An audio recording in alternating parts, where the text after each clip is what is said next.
எல்லாருக்கும் நமஸ்காரம். நம்ம ஸ்ரீமன் நாராயணியத்தில் தசகம் 24 பார்த்துட்டு இருக்கோம். அதில் அதாவது பிரகலாத சரித்தம் பார்த்துட்டு இருக்கோம். நேத்திக்கு வீடியோவில் நம்ம முதல் 5 ஸ்லோகங்கள் பார்த்தோம். இன்னைக்கு 6வதுலேருந்து 10வது ஸ்லோகம் வரைக்கும் கற்றுக்க போகிறோம். ஸோ அதாவது என்ன அப்படின்னாக்க, அந்த ஹிரண்யகசிபு என்ன பண்ணுறான், அசுர நீதி எல்லாம் கற்றுண்டான். அதுக்கப்புறம் அது எதுவுமே அவனுக்கு வேலைக்காகாது அப்படின்னு சொல்லிட்டு, எதுவும் மோட்சத்துக்கு பயன்படாது அப்படின்னு சொல்லிட்டு உன்னோட பக்தியோடவே இருந்தான் அப்படின்றது வரைக்கும் நம்ம 5வது ஸ்லோகத்தில் பார்த்தோம் இல்லையா. அதுக்கப்புறம் ஒரு நாள் ஹிரண்யகசிபு என்ன கேட்குறான் அப்படின்னாக்க, இவ்வளோ நாள் நீ உன்னை நான் ஆசிரமத்தில் போய் படிக்க வச்சேன் இல்லையா, நீ என்ன அங்கே கத்துண்ட அப்படின்னு சொல்லி கேட்குறான். அந்த பையனை கேட்குறான் பிரகலாத ஆழ்வார. அப்போ அந்த குழந்தை என்ன சொல்றது அப்படின்னா, உன்னோட பக்தி தான் சிறந்தது அப்படின்னு ஆன்சர் சொல்றதாம். அதை கேட்ட ஹிரண்யகசிபுக்கு ரொம்ப ரொம்ப இதுவாயிடுத்து. ரொம்ப கோபம் சொல்லி கொடுத்த ஆசிரியர்கள் எல்லாரையும் கோச்சிக்கிறானாம். இந்த மாதிரி அவன் பக்தின்னு சொல்றதுனால தானே உங்ககிட்ட நான் அனுப்பிச்சு வச்சேன், திருப்பியும் அவன் அதையே சொல்றானே அப்படின்னு ரொம்ப கோச்சிக்கிறானாம். அதுக்கு அவ என்ன சொல்றான்னா, இவனை நாங்கள் என்ன பண்ணாலும் திருத்தவே முடியல, ஏன்னா அவனுக்கு இந்த பக்திங்கிறது இயற்கையிலேயே உண்டான ஒன்றா இருக்கு, அந்த நாலேஜ் அவனுக்கு பிறப்பிலிருந்தே இருக்கு, அதனால எங்களால் அதை மாற்றவே முடியல அப்படின்னு சொல்லிட்டு சொல்றாளாம். உடனே ஹிரண்யகசிபுக்கு கோபம் உன்னோட திருவடிகள் உன்னையே நம்பின்னு இருக்கக்கூடிய அந்த பிரகலாதனை எப்படியாவது கொன்னுடணும், இவனோட பக்தியை மாற்றிக்கொன்னா அவன் மாற்றிக்க மாட்டேங்கிறான், அதனால அவனுக்கு வேற என்ன வழி, அவனை கொன்னுடுறது தான் வழி அப்படின்னு நினைக்கிறான். அது 6வது ஸ்லோகமா இருக்கு. 7வது ஸ்லோகத்துல அந்த பிரகலாதன் என்ன பண்ணான், கொல்லணும் அப்படின்னு சொன்ன பல முறைகள்ல இது பண்றான். என்னென்ன பண்றான்னா, சூலங்களால குத்துறான். அதுக்கப்புறம் திசைகள், திக்கஜங்கள், அந்த 8 திக்குகளையும் காத்துட்டு இருக்கக்கூடிய யானைகள் கூட்டத்தால மிதிக்கப்படுறான். பெரிய பெரிய பாம்புகளால் கடிக்கப்படுறான். அதுக்கப்புறம் பட்டினி போடுறான். அப்புறம் பாய்சன் இருக்கக்கூடிய உணவு கொடுக்குறான். அதுக்கப்புறம் உயர்ந்த மலை அதிலிருந்து உருட்டி தள்ளி விடுறான். இருந்தா கூட இந்த பிரகலாதன் எதுக்குமே பயப்படலையாம். எல்லாத்திலிருந்தும் உயிர் தப்பிச்சு வந்துட்டே இருக்கான். ஏன் அப்படின்னாக்க, கொஞ்சம் கூட அவனுக்கு துன்பம் ஏன் வரல, இந்த மாதிரி எல்லா விஷயம் பண்ணும்போதும் உன்னோட பக்தியிலேயே அவன் இருந்தான். அப்பா கூட நாராயணா நாராயணா நாராயணான்னு ஒன்னதான் கூப்பிட்டு இருந்தான். உன்னோட பக்தி இருக்கிறதுனால இது எதுவும் அவனை பெருசா பாதிக்காது அப்படின்னு நினைச்சுட்டு இருந்தான். அது 7வது ஸ்லோகம். 8வது ஸ்லோகத்துல பிரகலாதனோட அப்பாவும் ரொம்ப கொடியவனுமா இருக்கக்கூடிய ஹிரண்யகசிபு அவன் செய்யறது என்ன அப்படின்னு புரிஞ்சுக்காம என்ன பண்றா, இவனை என்னதான் பண்ணுறது அப்படின்னு யோசிச்சுட்டு இருக்கிற போது அவனுக்கு சொல்லி கொடுத்த ஆசிரியர்கள் என்ன சொல்றாருனாக்க, அவனை கொல்ல வேண்டாம், எங்களோட ஆசிரமத்துக்கு கூட்டிட்டு போய், அதாவது வருண மந்திரம் சொல்லி அந்த வருண பாசங்களால் அவனை கட்டி போட்டுடலாம் அப்படின்னு சொல்லி ஹிரண்யகசிபு பிரகலாதனை அங்கே போய் கட்டி போட்டுடுறாளாம். அந்த பிரகலாதன் என்ன பண்ணுறான் அப்படின்னா, அதையும் ஒரு சான்ஸாக எடுத்துட்டு அங்கே ஆசிரியர்கள் இப்படி அங்கே போயிருக்கிற சமயத்தில் அங்கே இருக்கக்கூடிய குழந்தைகளுக்கு கூட உன்னோட பக்தி தத்துவத்தை சொல்லிக் கொடுக்க ஆரம்பிச்சுட்டானாம். அங்கே அசுர நீதி கத்துன்னு இருக்கக்கூடிய குழந்தைகளுக்கு நீங்கள் எல்லாம் ஓம் நமோ நாராயணா சொல்லுங்கோ, நாராயணா நாராயணா சொல்லுங்கோ அப்படின்னு சொல்லி அந்த குழந்தைகளையும், ஏன்னா பக்திங்கிறது ஈஸியா பரவிடும். ஒருத்தர் பக்தி பண்றதை பார்த்தா இன்னொருத்தருக்கு அது ஆட்டோமேட்டிக்கா வந்துடும். அதே மாதிரி இந்த பிரகலாதன் பக்தி பண்ண கூட இருக்கக்கூடிய அசுர குழந்தைகளுக்கு கூட பக்தியானதை அவன் சொல்லி கொடுத்துட்டான். இது 8வது ஸ்லோகம். அடுத்தது 9வது ஸ்லோகத்தில் இந்த மாதிரி எல்லாம் ஆகிறதே, அப்பா நம்மளை நம்பி விட்டுருக்காளே அப்படின்னு டீச்சர்ஸ் எல்லாம் ரொம்ப பயப்படுறான். பயந்து போய் நம்மளே போய் அவள்கிட்ட சொல்லிடலாம் அப்படின்னு சொல்லி அந்த ஹிரண்யகசிபு கிட்ட இந்த 2 அசுர இவா இருக்கா இல்லையா, சண்டன் மார்கன்னு சொல்லிட்டு 2 ஆசிரியர்கள் அவ போய் ஹிரண்யகசிபு கிட்ட போய் சொல்றாளாம் இது போலலாம் நடந்ததெல்லாம். அப்போ அவனுக்கு கோபம் ரொம்ப ஜாஸ்தி ஆயிடுத்து. அந்த ஹிரண்யகசிபுக்கு கோபம் ஜாஸ்தி ஆனதுனால கண்ணு குருடா போயிடுத்தான். அப்போ திட்டுறான் திருப்பி, நீ என்னோட குலத்தை கெடுக்கிறதுக்காக பிறந்திருக்க, உனக்கு உறுதுணையா இருக்கிறது யாரு அப்படின்னு பிரகலாதனை கேட்க, அப்ப அந்த பிரகலாதன் சொல்றான், நீ எப்படி கேட்டாலும் என்ன அடிச்சு சொன்னாலும் நான் சொல்லக்கூடிய ஒரே பதில், எனக்கு உறுதுணையாக இருக்கிறது வைகுண்டத்தில் இருக்கக்கூடிய நாராயணன் தான் அப்படின்னு சொல்றான். எனக்கு மட்டும் அவர் உறுதுணை கிடையாது, உனக்கும் அவர் தான் அடைக்கலம் அப்படின்னு சொல்லி பதில் சொல்றானாம். இது 9வது ஸ்லோகம். உடனே இவ்வளோ சொன்ன பக்தியே பண்ணக்கூடாதுங்கிற எனக்கும் உறுதுணை அவன் தான் சொல்றானே அப்படின்ட்டு இன்னும் கோபம் வருது ஹிரண்யகசிபுக்கு. அப்போ 10வது ஸ்லோகத்தில் என்ன சொல்றாருன்னா, வாள் கையில் இருக்கக்கூடிய அந்த வாளை எடுத்துட்டு எல்லா உலகத்துக்கும் ஆத்மாவா இருக்கக்கூடிய அந்த ஹரி, நீ சொல்லக்கூடிய அந்த பெருமாள் எங்க எங்க அப்படின்னு சொல்லி இங்க இருக்கானா அங்க இருக்கானா அப்படின்னு அந்த வாளை சுருட்டிண்டு இது பண்றான், எல்லா இடத்துலயும் இது பண்றானா. அப்போ அப்படி அங்க இருக்கக்கூடிய தூண், அதாவது அளந்திட்ட தூணை அவன் தட்ட அப்படின்னு சொல்றாள், அந்த ஒரு தூணை ஹிரண்யகசிபவனோட அரண்மனையில வந்து அவ்வளோ அளந்து அளந்து பார்த்து பார்த்து ரொம்ப பிடிச்சமான அந்த தூணை கட்டின்னு இருக்கானோ. ஸோ அந்த தூணை போய் பிளக்கிறான். அவன் கையில் இருக்கக்கூடிய வாள், அந்த கதை வாளை இந்த பக்கம் கையில் சுழட்டுறான், கதையால் டொம்மு டொம்முன்னு போட்டு அந்த தூணை உடைக்கிறானோ. அப்போ உடைச்சதுக்கு அப்புறம் என்ன ஆயிருக்கு, நரசிம்மவதாரம் எடுத்தார் இல்லையா பெருமாள், அதை இங்கே பட்டத்திரி சொல்றார். அப்பா அவ்வளோ பெரிய ஒரு சீனு, அதை வந்து நீ ரொம்ப சாதாரணமாக எடுத்த அந்த நரசிம்ம அவதாரத்தை, ஆனால் அது சொல்றதுக்கு கூட எங்களுக்கு தகுதி இருக்குமான்னு தெரியல, அதனால திறமை இல்லாதவனா நான் இருக்கேன். ஸோ அருள் வடிவா இருக்கக்கூடிய ஒன்றை நீ எல்லாரையும் இன்பமாக வச்சுக்கணும்னு சொல்லி இந்த தசகத்தை பூர்த்தி பண்றார். அவரால் அதை வந்து வர்ணிக்கவே முடியலை அப்படின்னு சொல்லி இந்த தசகத்தை பூர்த்தி பண்றார். மேற்கொண்டு நம்ம ஸ்லோகத்தை பார்க்கலாம். அதீதேஷு ஸ்ரேஷ்டம் கிமிதி பரிபிருஷ்டேத தனயே பவத் பக்திம் வரியாம் அபிகததி பரியா குலத்ருதிஹி குருப்யோ ரோஷித்வா சஹஜமதிரஸ்யேத்யபிவதன் வதோபாயானஸ்மின் व्यतनुत भवत् पाद शरणे अधीतेषु श्रेष्ठं किमिति परिपृष्टे ततनये अधीतेषु श्रेष्ठं किमिति परिपृष्टे ततनये भवद्भक्तिं वर्याम् अभिगदति पर्याकुलधृतिः भवद्भक्तिं वर्याम् अभिगदति पर्याकुलधृतिः गुरुभ्यो रोषित्वा सहजमतिरस्येत्यभिवदन् गुरुभ्यो रोषित्वा सहजमतिरस्येत्यभिवदन् वधोपायानस्मिन् व्यतनुत भवत्पादशरणे वधोपायानस्मिन् व्यतनुत भवत्पादशरणे अधीतेषु श्रेष्ठं किमिति परिपृष्टे ततनये भवद्भक्तिं वर्याम् अभिगदति पर्याकुलधृतिः गुरुभ्यो रोषित्वा सहजमतिरस्येत्यभिवदन् वधोपायानस्मिन् व्यतनुत भवत्पादशरणे अधीतेषु श्रेष्ठं किमिति परिपृष्टे ततनये भवद्भक्तिं वर्याम् अभिगदति पर्याकुलधृतिः गुरुभ्यो रोषित्वा सहजमतिरस्येत्यभिवदन् वधोपायानस्मिन्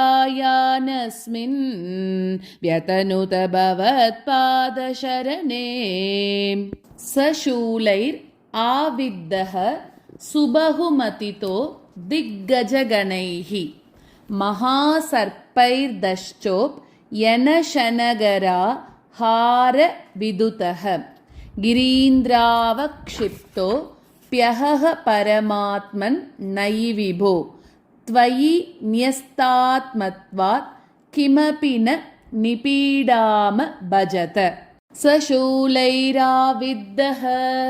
सुबहुमतितो दिग्गजगणैः सशूलैराविद्धः सुबहुमतितो दिग्गजगणैः महासर्पैर्दश्चोप्यनशनगराहारविदुतः महासर्पैर्दश्चोप्यनशनगराहारविदुतः गिरीन्द्रावक्षिप्तोऽप्यहः परमात्मन्नयि विभो गिरीन्द्रावक्षिप्तोऽप्यहः परमात्मन्नयि विभो त्वयि न्यस्तात्मत्वात् किमपि न निपीडाम भजत त्वयि न्यस्तात्मत्वात् किमपि न निपीडाम भजत सशूलैराविद्धः सुबहुमतितो दिग्गजगणैः महासर्पैर्दश्चोप्यनशनगराहारविदुतः गिरीन्द्रावक्षिप्तोऽप्यहः परमात्मन्न हि विभो त्वयि न्यस्तात्मत्वात् किमपि न निपीडामभजत सशूलैराविद्धः सुबहुमतितो दिग्गजगणैः महासर्पैर्दश्चोऽप्यनशनगराहारविदुतः गिरीन्द्रावक्षिप्तोऽप्यहः परमात्मन्न हि विभो त्वयि न्यस्तात्मत्वात् किमपि न निपीडामभजत ततः शङ्काविष्टः स पुनरति दुष्टोऽस्य जनको गुरूक्त्या